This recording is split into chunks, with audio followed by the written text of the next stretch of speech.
제가 아침에 그 간증을 이메일을 통해서 확인하다가 한 가지 발견한 사실은 구성일 형제와 강선일 형제가 이름이 비슷하다는 사실입니다. 제가 누굴 먼저 할까 하다가 강성일 그렇게 적었어요. 성일? 근데 구성일이가 거기 연결돼가지고 이름이 비슷했구나. 오늘 제가 처음 알았습니다. 네, 별거 아니니까 뭐 얘기할 건 없는데요. 예수님이 누구시냐? 그분이 하나님이시냐? 인간이었느냐? 이것은 기독교 신앙을 판가름하는 결정적인 요소죠. 하나님으로 믿느냐? 아니면 예수님으로 믿느냐? 인간으로 믿느냐? 인간이라고 본다면 그는 나사렛 촌사람이죠. 목수의 아들이고 별로 아까 강영재가 얘기한 가방끈이 길지 않은 그런 시골 사람이죠. 하나님이라고 본다면 이건 엄청난 사건이죠. 과연 예수님을 하나님으로 믿는가? 인간으로 믿는가? 이것이 기독교 신앙을 받아들이느냐 받아들이지 않느냐의 결정적 요소가 된다는 것입니다. 참 안타까운 것은 신약 성경 지금부터 2000년 전에 예수님을 만난 제자들, 그 제자들은 예수님을 향한 열심이 대단했습니다. 얼마나 대단했습니까? 가족들을 다 버리고 직장을 다 포기하고 3년간 주야장창 예수님만 쫓아다니는 일에 전념했던 사람들입니다. 그들은 예수님을 만났을 때 이분이구나 확신을 갖고 그렇게 배와 그물과 부친과 직장을 내던지고 예수님을 쫓았습니다. 헌신에 있어서는 그들을 쫓아갈 사람들이 우리 중에는 아무것도 없는 것 같아요. 만약 우리 교회 교인들 한 10명만 지금부터 3년간 직장 그만두고 가족 떠나서 저와 함께 계속 말씀 공부하고 가서 다니면서 복음도 전하고 3년간 그렇게 한다고 하면 이건 대단한 헌신일 겁니다. 3년은 고사하고 3일 그렇게 합시다 해도 잘 안 할 것 같아요. 근데 제자들 그렇게 했잖아요. 근데 3년의 끝의 결과가 뭡니까?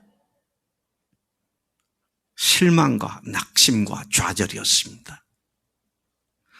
그들이 그렇게 열심을 믿고 따랐지만 그들은 번지수를 잘못 짚었던 거죠. 예수님을 자기들이 기대하는 그런 메시아로 믿었기 때문이었습니다. 그들이 기대했던 예수님은 어떤 메시아였습니까?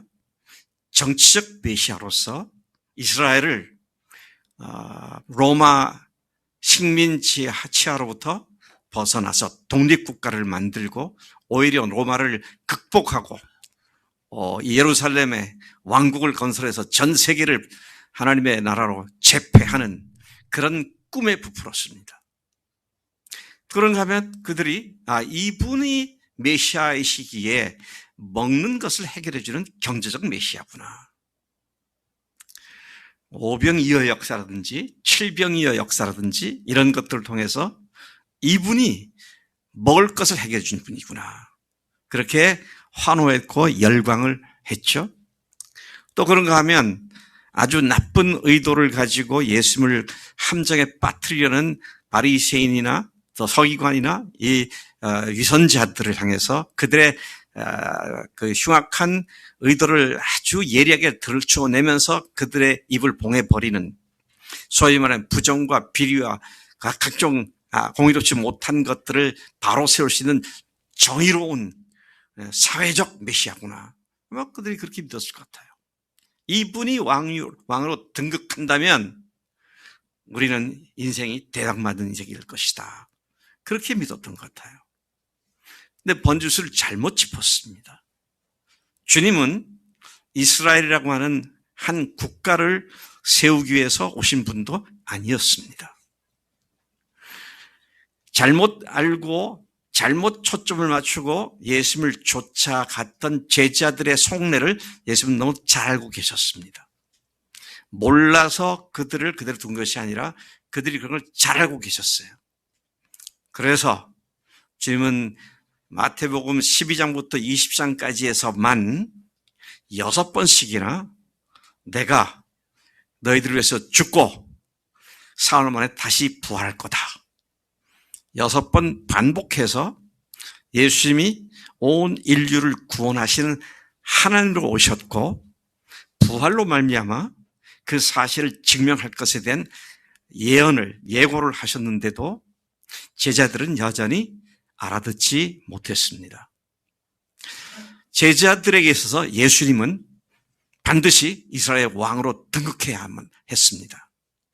제자들에게 있어서 자신들은 그분의 왕국의 강요들이 되어서 그분과 함께 이스라엘 왕권을 회복한 나라의 지도자들이 되어서 이스라엘을 통해서 전 세계에 하나님의 나라를 선포하는 그 일을 해야만 하는 자들이 돼야만 했습니다. 그랬는데 3년의 결과는 예수님께서 체포를 당하시고 죽임을 당하셨죠. 그것도 체포당한 그날 다음 날 전격적으로 십자가에 흉악범들이 죽임을 당하는 사형틀이었던 가장 아주 극형이었던 십자가에 못 박혀 돌아가셨습니다. 잡히시던 그 시각부터 제자들은 다 각각 자기 살 길을 찾아 도망쳤죠. 그 다음날 십자가 밑에는 나이 제일 어린 요한을 제외한 그 주님에서 목숨 버리겠다고 장담했던 베드로도 온데간데 형적조차 찾아보기 어려웠습니다. 왜 그랬을까요? 그들은 예수님을 하나님으로 믿지 않기 때문입니다. 하나님으로 믿었다면 그분이 죽으신들 부활할 것을 또한 믿었을 텐데 하나님을 믿지 않았어요. 고작 그들이 고백했던 건 하나님의 아들이었습니다. 성부, 성자, 성령 삼위일체 하나님으로서의 성자가 아니라 하나님이 보내셔서 하나님의 일을 행하실 하나님의 종으로서의 하나님의 아들이라는 개념이 더 강한 그런 의미로 하나님의 아들이라고 고백을 했었습니다. 그런데 그분이 죽으셨을 때 그들의 부풀었던 꿈은 한순간에 다 거품처럼 사라져버렸습니다. 제가 이 말씀을 이렇게 드리는 이유는 오늘 나는 예수님을 정말 하나님으로 믿고 있는가? 그분이 놀라운 일을 행하신 걸 믿냐? 이거 다 뒤로 제쳐놓고요. 그분을 하나님으로 믿고 있는가? 하나님으로 믿는다면 다 끝나는 얘기입니다. 그렇죠? 하나님을 믿는다면 그분이 전지전능하신 하나님이시니까 그렇게 믿는다면 세상 걱정이 없고 두려울 것이 없죠. 제가 다른 종교들을 이렇게 보면 그들이 믿는 신론에서 참 지극정성이더라고요. 지극정성이더라고요. 네팔에 가서 지금도 피의 제사를 드린다고 하는 그 계곡을 찾아가 보았을 때 도로가 얼마나 나쁜지 카트만두로부터 그냥 꾸불거리고 그냥 울퉁불퉁 튀어오르고 또 가서 빠지고 하는 길을 1시간 이상 가가지고 근데 갈 때도 그냥 가는 게 아니라 닭을 품고 염소나 양을 끌고 그러고 가가지고 거기 가서 그 짐승의 피를 뽑고 피의 제사를 드리는 그런 걸 보면서 참 인생 지극정성이구나. 어떻게 이렇게까지 하는구나. 참 기가 막힌 그들의 열심을 보면서 놀란 바가 있었습니다. 그런데 그렇다 할지라도 그렇게 열심을 낸다 할지라도 그들은 하나님을 만날 길이 없잖아요. 하나님을 만날 길이 없습니다. 오늘날 예수님을 믿는다고 하는 사람 중에서도 자신의 소원이나 자신의 문제나 자신의 기도 제목이나 자기가 스스로 해결할 수 없는 어렵고 힘든 문제들을 해결해 주시는 분 정도로 예수를 믿고 있는 사람들도 꽤 있더라는 것이죠. 그렇게 믿는 사람들은 예수님이 그들의 서포터 정도, 그들의 스폰서, 후견인 정도로 믿는다고 말을 할 수 있을 겁니다. 저는 우리나라 교회들이 이제 여름이 지나고 나서 9월 달에 들어오면 새벽 기도 참석 인원이 늘기 시작하는 것을 주목합니다. 그리고 11월 말 12월 초 무슨 고사? 수능고사가 끝나면 서서히 빠져나가고 대학 합격자 발표가 끝나면 거의 다 빠져나가는 것을 봅니다. 자식 새끼 좋은 대학 가기 위해서는 새벽부터 나와서 기도를 하는데 하나님께서 아들을 보내서 죽게 하시고 그분을 다시 살리셔서 우리를 하나님의 사명자로 부르신 이 사명을 감당하기 위해서는 그렇게 하지 않습니다. 그러면 그런 신앙의 실제적인 현 주소가 어디에 있는 거냐 하는 것을 생각해 보게 되죠. 기독교는 결코 기복 신앙을 갖고 있는 것이 아닙니다. 우리는 사느냐 죽느냐 하는 영원한 생명의 문제를 지금 다루고 있기 때문에 그래서 하나님이신 예수님께서 세상에 오셔서 죽으시고 부활하신 것이다 하는 것이죠.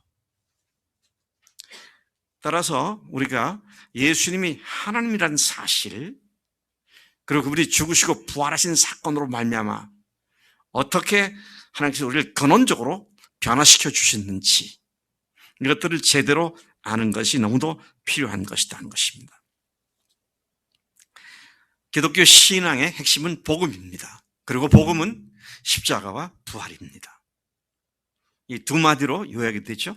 십자가에서 우리들의 죄를 대신 죽으셨고 사흘 만에 부활하심으로 말미암아 그분이 하나님으로서 우리를 위해서 죽으셨기 때문에 그분의 단번에 드린 제사가 피의 제사가 완전히 모든 죄를 완전히 영원히 다 사해 주셨다고 하는 이 사실이 복음의 핵심이죠. 근데 죄를 사해 줬다는 것만으로서 끝나는 것이 복음이 아니라 오늘 읽었던 본문 말씀 25절에 보면 예수는 우리의 범죄함을 위하여 내 주미 되고 우리를 의롭다 하시기 위하여 다시 살아나셨느니라. 죄가 용서된 뒤에는 이제는 의인이라고 불러주시는 그 일을 위해서 부활하셨다. 그렇게 말씀을 하고 있습니다. 성경 역시 그 핵심은 복음입니다. 구약이 예수님이 오셔서 죽으시고 부활할 것을 예언해 두었고 그 다음에 신약은 예수님이 오셔서 어떻게 구약에 예언하신 말씀을 실제로 이루셨는가 하는 것을 소상히 우리에게 알려주는 말씀이죠. 따라서 기독교 신앙은 복음으로 하나님을 만나 자기가 주인된 삶을 하나님을 주인으로 바꾸어 살아가는 삶이 바로 복음이라는 것입니다. 자, 제가 지금 이제 중요한 말씀을 하고 있습니다. 복음은 단순히 우리의 죄가 용서되는 것만이 아니라 삶의 주인을 바꾸어서 주인을 따라 섬기고 살아가는 이 삶이 바로 복음이라는 것입니다. 그래서 복음은 십자가와 부활이다. 그렇게 말하는데 새로운 생명 가운데 살 수 있게 하는 것이 부활의 능력이라는 것입니다. 그래서 오늘 우리가 이 문제에 대해서 좀 더 깊이 묵상하는 가운데 특별히 십자가뿐만 아니라 부활이 왜 복음이냐? 부활이 복음이란 말이 무슨 말인가? 부활이 복음이라는 사실을 여러분들이 믿음으로 확실하게 알게 된다면 우리는 그야말로 언제 어디서든지 부활을 외칠 수밖에 없는 하나님의 능력이 부활인 줄로 믿습니다. 왜 이렇게 아멘이 없고 조용할까 모르겠네. 두고 봅시다. 정말 계속 그렇게 갈 수 있는 것인지 한번 보겠습니다. 네. 자, 제가 이 말씀을 이렇게 보면은 현대인을 위한 성경에서 25절을 우리가 읽었던 4장 25절을 어떻게 번역했는가? 이렇게 번역했더라고요. 예수님은 우리 죄 때문에 죽임을 당하셨고 우리가 의롭다는 인정을 받게 하시려고 다시 살아나셨습니다. 죄 용서받는 게 십자가라고 한다면 부활은 우리가 의인이라는 사실을 인정받게 하기 위해서 부활하셨다. 그렇게 말씀을 하고 있는 것이죠. 자, 이 일에 있어서 오늘 본문 말씀은 17절을 보니까 아브라함을 먼저 믿음의 모델로 제시하고 있습니다. 그래서 아브라함을 의롭다 하셨다. 이제 우리를 의롭다 하시기 위해서 다시 살아나셨다고 하는 그 말을 하기 위해서 그 앞에 아브라함이 어떠했기에 그를 의롭다고 하셨는지를 설명하고 있는 겁니다. 자, 17절에 다시 한번 확인하게 되는 우리의 믿음의 모델인 아브라함은 하나님을 어떤 분으로 믿었느냐? 하나님을 어떤 분으로 믿었습니까? 죽은 자를 살리시며 없는 것을 있는 것으로 부르시는 이로 믿었다 그랬습니다. 아브라함이 믿은 믿음은 부활신앙이었습니다. 하나님께서 죽은 자를 살리시는 그분이시다. 무에서 유를 만드시는 하나님이시다. 아무것도 없어도 거기에서 하나님은 하나님의 일을 하시는 분이시다. 이 사실을 아브라함이 믿었다. 이거를 오늘 우리 부활신앙의 모델로 지금 딱 선포하며 제시하고 있는 말씀인 것입니다. 우리의 근본 신앙 역시 부활의 하나님, 무에서 유를 만드시는 하나님을 믿는 그런 신앙이어야 하나님께서 의로운 신앙이라고 말씀하신다는 것이죠. 그런 믿음을 가진 아브라함은 하나님이 약속하신 말씀을 믿었기에 그 부활을 믿었기에 부활하신 하나님을 믿었기에 바랄 수 없는 중에 바라고 믿는 믿음의 사람이 되었다 하는 것입니다. 자, 아브라함의 그러한 믿음은 자식을 낳을 수 있는 모든 가능성이 완전히 없어진 상태에서 작동한 믿음이었습니다. 그 속에 있는 믿음이 언제 작동을 했느냐? 더 이상 할 수 없는 상태, 죽은 자와 같은 상태, 그 상태에서 그의 믿음이 그 속에서 작동했다는 얘기입니다. 아는 게 아니에요. 작동하는 믿음입니다. 그래서 그는 끝까지 믿을 수 있었습니다. 뿐만 아니라 아들을, 이삭을 바치라고 했을 때에도 그걸 25년간 기다렸고 100세의 아들 얻어서 한 15, 16년 지날 때까지 아이가 잘 자랐는데 그게 처음 약속받은 지 40년은 지난 어느 날 예수님 하나님께서 아들을 바치라 그럴 때 이걸 약속의 시로 주었는데 바치라 그러니까 어떻게 되는 거예요? 어떻게 돼요? 할 수 없잖아요. 어떻게 할 수 있겠어요? 그런데 아브라함이 뭘 믿었다고요? 죽은 자를 다시 살리신 하나님이시라고 믿었다는 것이죠. 이것을 하나님께서 그의 의로 여기셨다.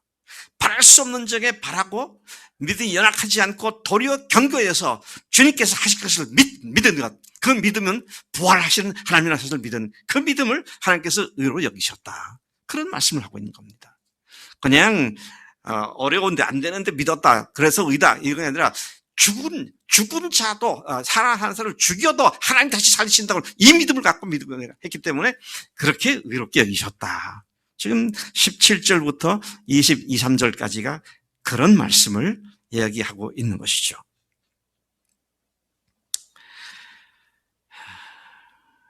그런 모든 것이 끝장난 것과 같은 상황에서도 끝장이 아니라 여전히 부활의 하나님을 믿었다 하는 것입니다.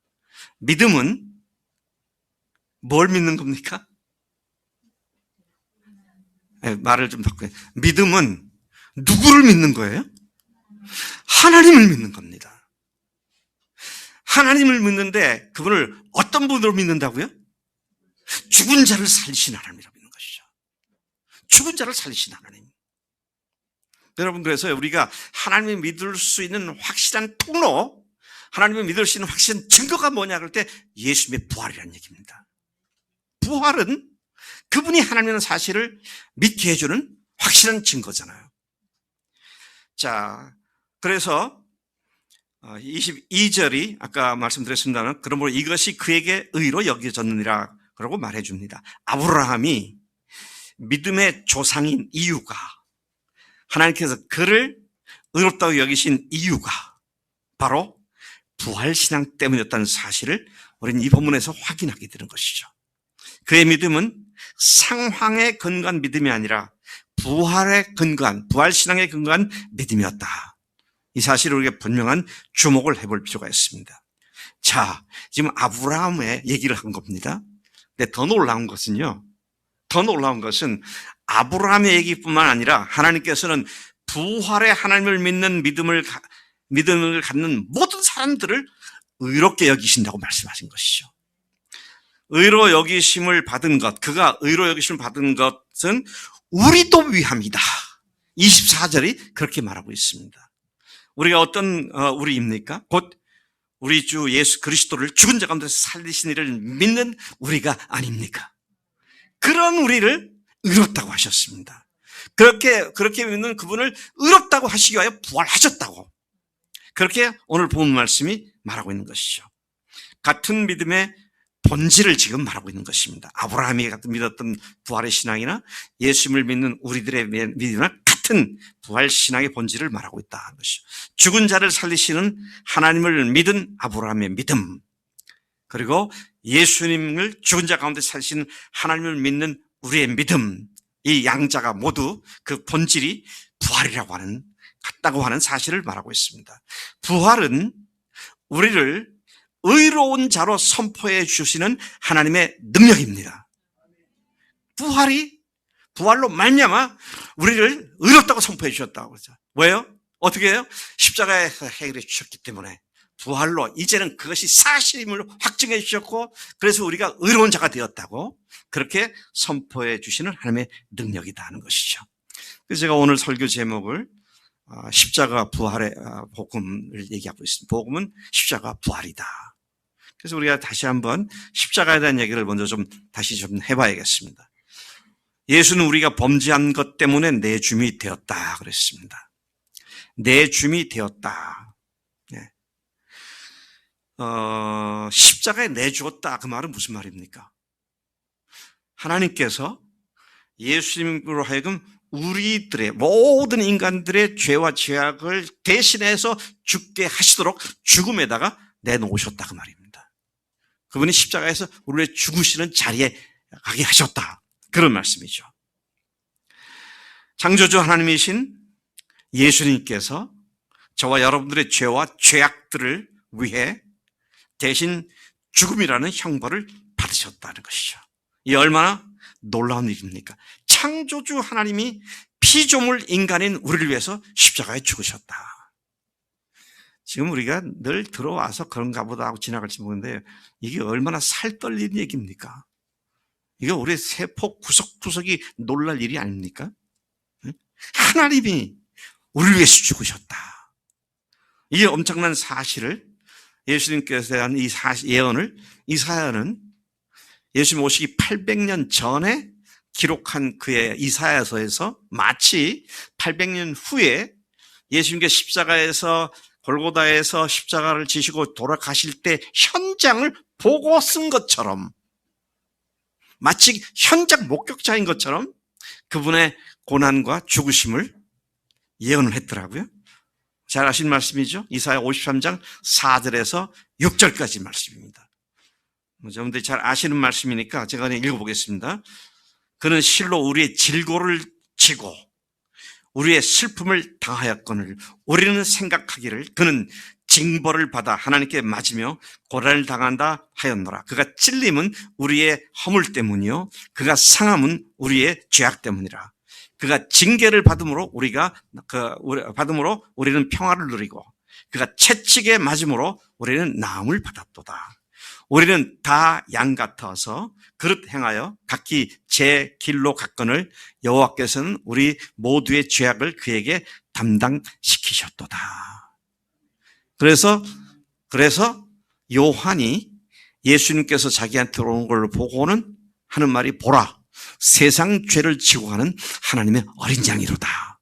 그렇게 고백을 하게 되죠. 우리는 히브리서를 통해서 예수님의 십자가에서 흘리신 보혈이 어떻게 우리를 깨끗하게 했는지를 여러 차례 말씀을 본 적이 있습니다.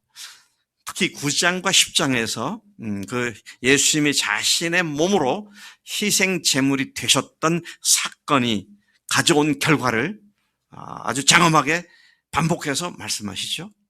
근데 제가 10장 12절, 14절, 17절, 18절 네 구절을 하나씩 차례로 읽어보겠습니다. 12절에 보면 오직 그리스도는 죄를 위하여 한 영원한 제사를 드리시고 하나님 우편에 앉으사, 한 영원한 제사를 드리셨다. 14절 그가 거룩하게 된 자들을 한 번의 제사로 영원히 온전하게 하셨느니라. 17절 또 그들의 죄와 그들의 불법을 내가 다시 기억하지 아니하리라 하셨으니, 18절 이것들을 사하셨은즉 다시 죄를 위하여 제사 드릴 것이 없느니라. 자, 그래서 한번 우리가 훈련 받은 대로 한번 큰 소리로 해봅시다. 제가 한 단원을 하면 나머지 세 단원을 여러분들이 말씀하시죠. 저 따라하면 안 됩니다. 제 한 말 그 다음 걸 하셔야 돼요. 단번에 사해 주셨습니다. 단번에 한 번의 제사로 모든 죄를, 사해 용서받지 못할 어떤 죄를 남겨둔 건 아무것도 없이 다 모든 죄를 완전히 그리고 영원히 사해 주셨다. 그러니 아까 봤던 말씀대로 더 이상 제사 드릴 것이 없다는 것입니다. 그 십자가가 그런 하나님의 능력의 십자가였고, 그래서 예수님을 믿는다고 하면서 또 우리가 넘어져 죄를 지을 때가 있잖아요. 그것 때문에 또 괴로워가지고 내가 구원받았나, 구원받은 사람이 어떻게 이럴 수 있어, 아마 구원받지 못했나 보다 하고 또 처음으로 돌아가고 계속 그거 갖고 씨름하는 사람도 있더라고요. 그러면 뭐 단번에 모든 죄를 완전히 영원히 사셨단 말이 거짓말이지. 아니잖아요. 그건 사실이잖아요.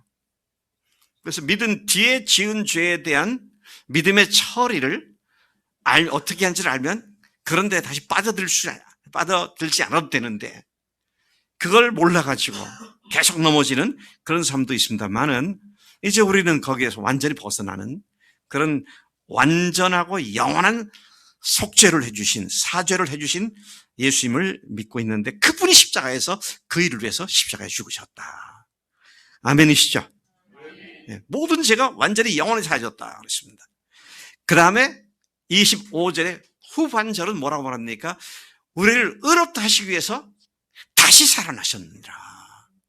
할렐루야. 우리를 의롭다 하시기 위해서 다시 살아나셨다.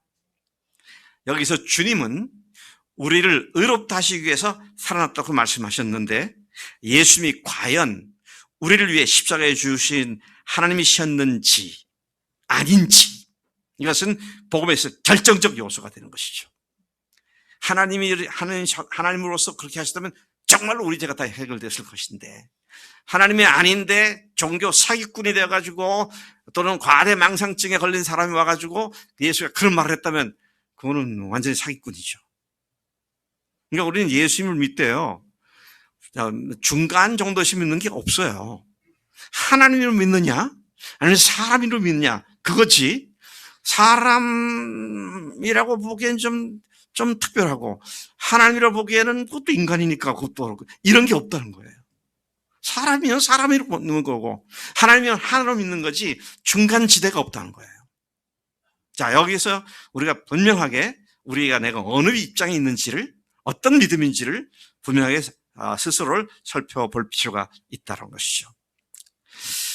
그분이 아무리 우리 죄 때문에 십자가에 죽으셨다 할지라도, 그걸 몇십 번 계속 예언했다 할지라도, 뭐가 없으면 말짱 도루묵이다. 부활하지 않았으면 다 헛소리입니다. 몇백 번을 얘기해도 소용없어요. 내가 너희들을 죽는다. 내가 너희들을 죽는다. 내가 너희들 죽는다. 나를 믿어라. 내가 죽는 건 너희들 위한 거다. 암만 얘기해도 죽은 뒤에 다시 부활하지 않았으면 그는 누구다? 인간입니다. 인간입니다. 인간이에요. 그 참 이게 놀라운 것은요. 예수님 외에 죽었다가 살아났거나 아니면 아예 죽지 않고 지금도 존재하는 사람은 아무도 없습니다. 아무도 없잖아요. 또 더 놀라운 건요. 모든 종교 지도자들, 창시자, 종교 창시자들 보면은 내가 하나님이다. 그렇게 말하는 사람은 없어요. 석가모니가 그렇게 얘기했어요? 소크라테스가 그랬습니까? 또는 뭐 공자가 그런 얘기를 했어요? 아니요. 그런 말 못했습니다. 근데 예수님 오셔가지고 내가 하나님이다. 아버지와 내가 하나다. 그러니 유대인들이 예수님을 잡아 죽였죠. 왜? 신성모독죄라고 한다고. 감히 나사렛 촌놈이 어디서 와가지고 자기 하나님이라고 한다고 말이죠. 얼마나 그들이 분노가 치밀었으면 십자가에까지 죽였겠어요. 자, 이게 과연 그분이 하나님이신가? 아니면 종교 망상가이거나 종교 사기꾼이었는가? 이것에 대한 결정적인 증거가 뭐냐 그럴 때 부활이라는 것이잖아요.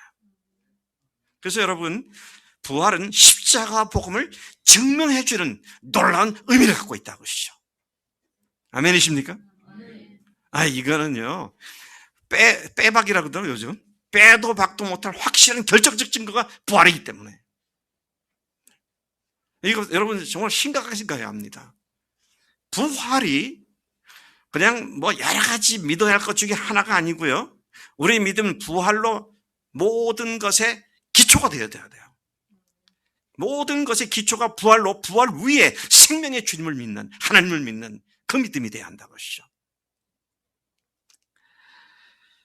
자, 예수님께서 큰 금지옥엽 같은 말이죠. 누구도 흉내낼 수 없는 귀한 교훈들을 주셨잖아요. 원수를 미워하지 말고 원수를 사랑해라. 오른밤을 치면 왼밤을 돌려라. 와, 이게 너무 거창하고 엄청난 얘기잖아요. 그런 귀한 말씀이 어디 있어요? 그리고 또 뭐 그분이 하신 일들, 병자들을 보면 그냥 지나치지 않고 다 고쳐주시고 그들을 살려주시고 그렇게 하셨잖아요. 자, 그런 많은 이적 행하시고 자비도 베푸시고 병도 고치시고 아주 정말 놀라운 교훈도 주셨지만, 그리고 죽기까지 하셨지만 뭐가 없으면 아무것도 아니다? 부활하지 않으셨으면 그거 아무 의미가 없어요. 어떤 사람은요, 교회 나와가지고 막 방언도 열심히 합니다. 근데 방언 받은 게 구원받은 표인가요? 아니에요. 방언 다른 종교도 있어요. 네? 기도 응답 받았다. 다른 종교도 얼마든지 그런 거 있어요. 삼신 할미한테 기도해가지고 아이 낳았다고 그런 얘기도 많이 들었어요. 우리 예수님이 그런 분이 아니십니다. 하나님 자신이세요. 근데 뭘 먹고 할 수 있느냐? 부활하셨기 때문이라는 것이죠. 그분이 부활하지 못했다면 그분은 하나님이 아니셨을 것입니다. 부활하지 않았다면 다시 말씀드려요. 한낱 종교 사기꾼에 불과했다는 것이죠. 근데 여러분 아시는 말씀일 텐데요. 사람이 왜 죽습니까? 성경에는 사람이 왜 죽는다고 말씀했어요? 죄 때문에 죽는다 그랬습니다. 그러면 죽음의 원인이 죄니까 죄가 없는 사람이 있다면 죽습니까? 안 죽습니까? 안 죽어야죠. 왜 원인이 없는데 왜 죽습니까? 그런데 예수님께서 정말 하나님이셨다면 그분이 죄가 있어야 합니까? 없어야 합니까? 죄가 없어야죠. 뭐 나하고 똑같은 죄가 있으면서 내가 하나님이다 말이 안 되죠. 근데 그분이 자신이 죄가 없다 그러셨어요. 네가 나를 죄로 책잡겠느냐? 빌라도를 향해서 그런 말씀 하시죠. 자, 그랬던 그분인데, 죄가 없으신 그분인데 죽었어요? 안 죽었어요? 죽으셨잖아요. 자, 그러면 아주 이게 단순한 질문이니까 답해 보세요. 무엇 때문에 죽으셨어요? 죄 때문에 죽으셨습니다. 예수님은 죄 때문에 죽으셨어요. 근데 이제 누구 죄 때문이냐는 거예요. 그분의 죄 때문이냐, 우리 죄 때문이냐. 자, 이게요, 정말 예수님을 제대로 믿고 안 믿고의 굉장히 중요한 기준이 되는 겁니다. 그분이 자기 죄 때문에 죽었으면 부활했을까요, 못했을까요? 부활을 못하십니다. 근데 우리 죄 때문에 죽으셨고 그분의 본질은 죄가 없었기 때문에 결코 죽음으로 끝날 뿐 아니라 다시 살아나심을 말미암아 그분이 죄 없인 하나님이 이것을 증명해 줄 줄로 믿습니다. 이 말씀이요, 로마서 1장 4절 말씀입니다. 성결의 영어로는 죽은 자 가운데서 다시 살아나사 능력으로 하나님의 아들로 증명되셨다, 그렇게 말씀하고 있는 것이다. 자, 이걸 공동 번역을 보니까 좀 더 이해하기가 쉽게 번역을 했더라고요. 로마서 1장 4절을 거룩한 신성으로 말하면 죽은 자들 가운데서 부활하심으로써 하나님의 권능을 나타내어 하나님의 아들로 확인되신 분입니다. 그분이 곧 우리 주 예수 그리스도이십니다. 부활로 그분이 하나님이신 것이 확인되었다고 그렇게 말하고 있잖아요. 참 감사한 건 제가 부활로 복음을 다시 확인하고 재정립한 것은 지금부터 한 12, 13년 안 됐는데 대학교 2학년 때 구원의 확신을 얻은 그때 이 로마서 1장 4절이 굉장히 저에게는 큰 그 믿음의 근거가 됐어요. 성결의 영으로는 죽은 자 가운데서 다시 살아나서 능력으로 하나님의 아들로 증명되셨다, 하나님의 아들로 선포되셨다, 그런 말씀을 붙잡고 제가 권학신을 가졌던 기억을 다시 되돌아보게 됩니다. 자, 그래서 하나님의 아들로 확인되었기 때문에 아들로서, 하나님의 아들로서 우리를 위해서 십자가에 죽었다는 사실을 주님께서는 믿을 수 있는 증거로 부활을 주셨다. 사도행전 17장 31절, 이는 정하신 사람으로 하여금 천하를 공의로 심판할 날을 작정하시고 이에 그를 죽은 자 가운데서 다시 살리신 것으로 모든 사람들에게 믿을 만한 증거를 주셨느니라.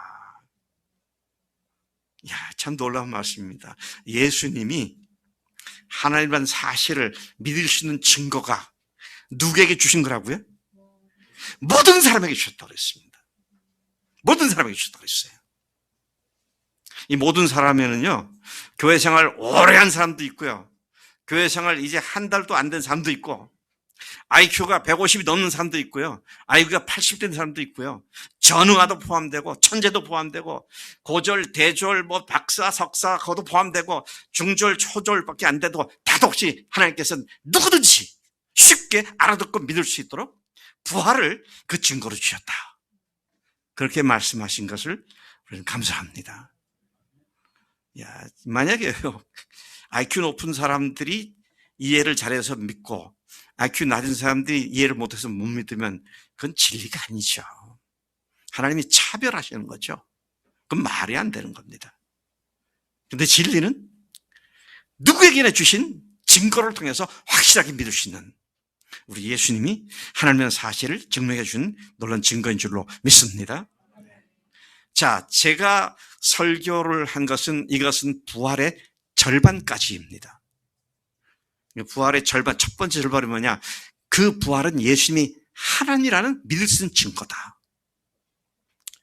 두 번째가 중요합니다. 두 번째도 많이 중요한데요, 부활은 그 자체가 복음이라는 것입니다. 부활은 복음입니다.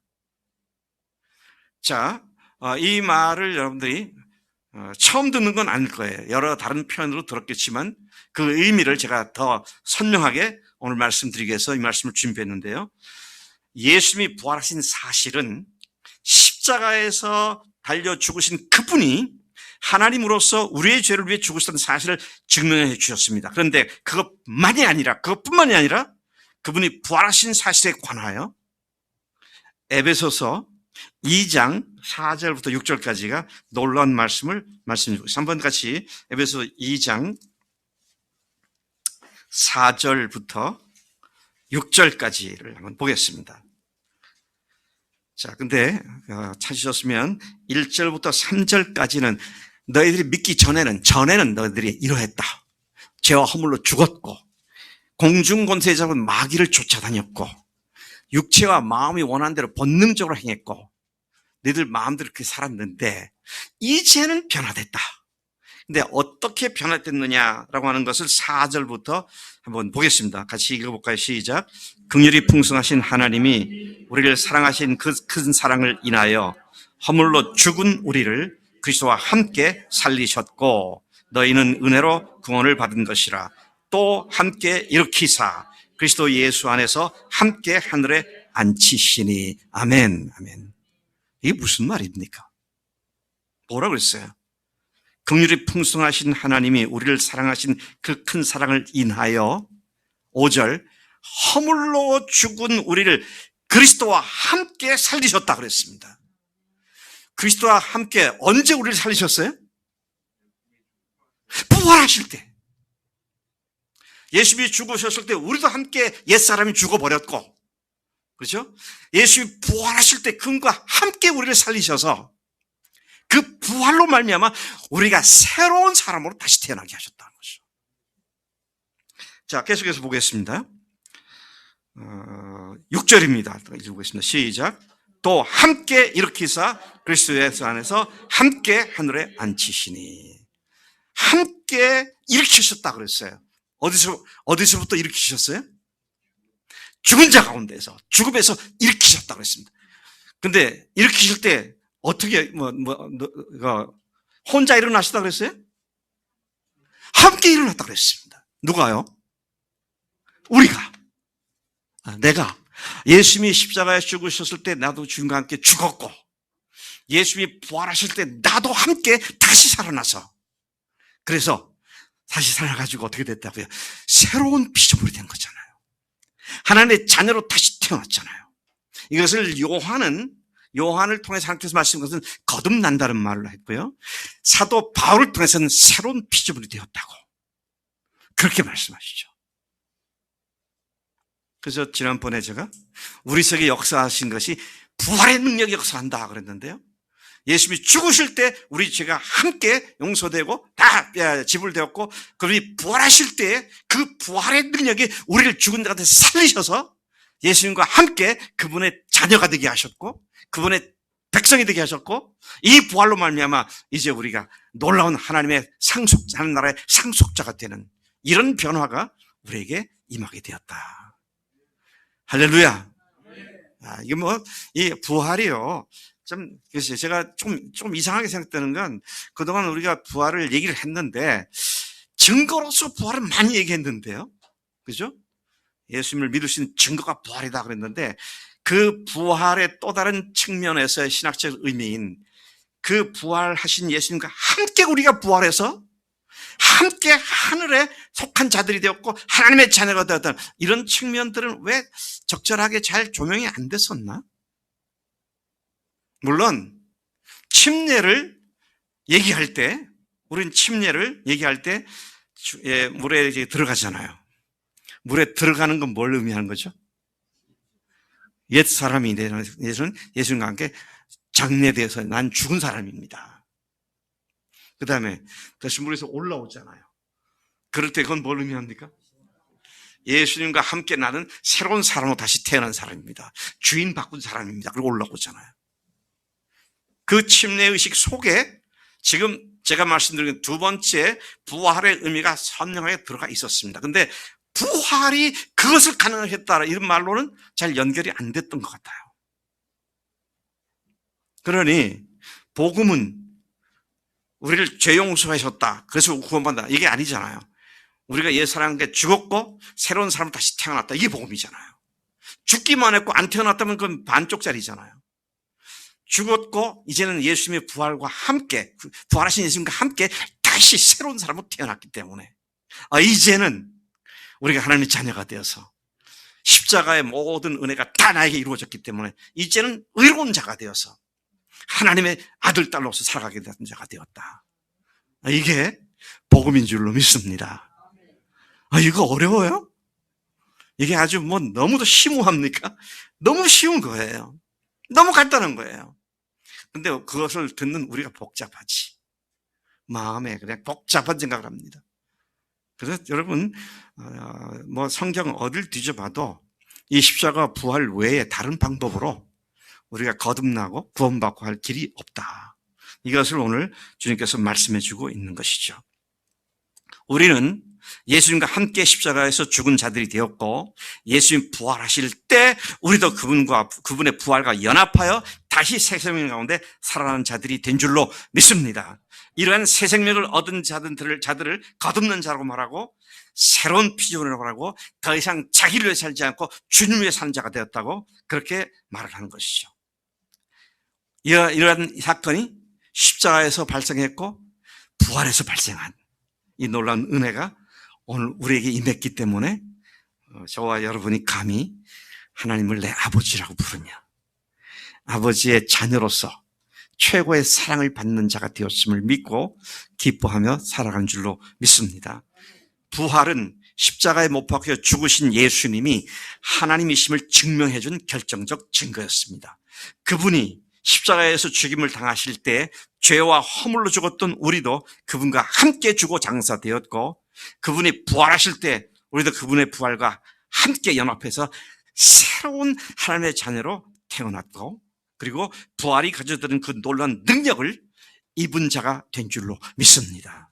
십자가는 죄의 형벌인 반면 부활은 새 생명 가운데 태어난 하나님의 은혜이며 능력입니다. 그런 면에서 부활은 뭐다? 복음입니다. 부활은 복음이다 하는 것이죠. 십자가만 복음이다 그러면 반쪽짜리예요. 십자가 부활이 근데 오늘 우리가 좀 더 강조하기 위해서 부활이 복음이다. 그 말을 할 수가 있어요. 그렇게 해야 되고요. 그 말은 십자가를 배제한다는 얘기는 아닙니다. 죽으셨으니까 부활을 하신 것이죠. 자, 이제 제가 이제 말을 마치겠는데요. 하나님께서 인간을 누구라도 의롭게 여기시는 믿음은 부활신앙을 가진 사람들입니다. 그분은 우리의 죄를 위해 죽음에 내어줌이 되셨고 우리를 의롭게 하시기 위하여 부활하셨습니다. 우리는 그분이 십자가의 죽임을 당하실 때 허물과 죄인이었던 우리도 그분과 함께 십자가에 못 박혀 죽었고 그분이 부활하실 때 그분과 함께 새로운 피조물 하나님의 의인으로 다시 살아난 자들이 된 줄로 믿습니다. 기독교 신앙의 핵심인 복음은 뭐다? 십자가와 부활입니다. 아브라함도 부활의 하나님을 믿고 의로운 자로 여기심을 받았는데 이것은 아브라함만 아니라 예수님을 죽은 자 가운데 다시 살리신 부활의 하나님을 믿는 우리에게도 똑같이 의로운 자로 여기신다고 오늘 이 본문 말씀을 말씀해 주고 있는 것이죠. 여러분 의인이십니까? 이런 말을 하면은 도덕 윤리적인 생각을 먼저 딱 하게 되는데요. 주님은 의라고 하는 것은 도덕 윤리가 아니라 뭘 믿는 사람들을 의인이라고요? 부활을 믿는 사람들이잖아요. 부활하신 예수님이 하나님이신 걸 믿고 고백한 사람들. 그런 의미에서 이 복음은 공짜죠. 네? 공짜로 주는 거예요. 그냥 받으면 되는 거잖아요. 여러분, 오늘 제가 이제 말을 마치면서 아직 한 번도 예수님이 하나님이라는 사실 앞에 직면해 주지 못했습니다. 그렇네요. 예수님이 하나님이시네요. 죽으신 사실이 부활로 하나님으로서 죽으신 사실을 증명해 주셨고 나도 부활하신 예수님을 나를 위해 죽으신 이유가 내가 주인 돼서 내 마음대로 살았던 것 때문인데 이제 나를 위해서 죽으시고 부활하신 예수님을 나의 하나님, 나의 주님으로 믿습니다. 지금 저에게 그 믿음의 견고히 뿌리를 내릴 수 있도록 도와주십시오. 그런 기도로 주 앞에 나가야 할 줄로 믿습니다. 같이 기도하시겠습니다. 오늘 말씀을 통해서 예수님의 죽으심과 부활하심, 죽으심이 우리의 모든 죄를 단번에 완전히 영원히 사해 주신 하나님의 능력임을 부활로 증명해 주신 것 감사합니다. 뿐만 아니라 그 부활의 예수님을 주인으로 모심으로 말미암아 영원히 주님과 함께 새로운 피조물로 다시 태어나게 한 것을 감사합니다. 하나님, 제가 그렇게 예수님을 믿겠습니다. 세상에 그 누구도 부활하지 못했지만 예수님이 부활하신 이 역사적 사실 앞에, 분명한 온 인류가 인정하는 부활의 사건 앞에 하나님이신 것을 믿습니다. 제 마음속에 주님으로 들어오셔서 이제는 내가 예수님을 하나님으로 모신 삶을 사는데 하나님께서 능력으로 함께 주옵소서. 제가 그런 믿음 가운데 들어가기 원합니다. 매주 교회를 나오긴 하지만 하나님은 아직도 예수님 잘 몰랐는데 예수님이 십자가와 부활로 우리의 주인 되셨고 우리를 그렇게 해주신 것을 감사합니다. 그렇게 마음에 소원이 되고 또 그런 마음이 있으신 분들은 잠깐 손을 드시면 제가 그분을 놓고 기도하겠습니다. 네, 감사합니다. 전에 그렇게 영접하신 분 또 그렇게 할 필요는 없습니다만은 확실치 않은 분들은 그렇게 표를 표하시면 제가 이번 주, 다음 주 중에 또 개인적으로 만나서 여러분들 도와드리겠습니다. 네, 또 안 계십니까? 하나님 아버지 감사합니다. 죽으시고 부활하신 예수님이 하나님이심을 믿습니다. 우리도 주님과 함께 죽었고 예수님의 부활과 함께 우리도 다시 살아난 것을 감사합니다. 하늘 아버지의 아들, 딸이 되었음을 감사합니다. 부활의 확실한 증거와 부활이 가져다 준 놀라운 새 생명의 기쁨을 우리는 날마다 누리게 하시고 주님으로 모신 삶이 되도록 우리를 인도하신 줄로 믿습니다. 그런 삶에 더 깊이 들어가는 놀라운 복을 풍성히 누리도록 인도해 주실 줄로 믿습니다. 감사하고 예수님의 이름으로 기도로 삼나이다. 아멘. 아멘.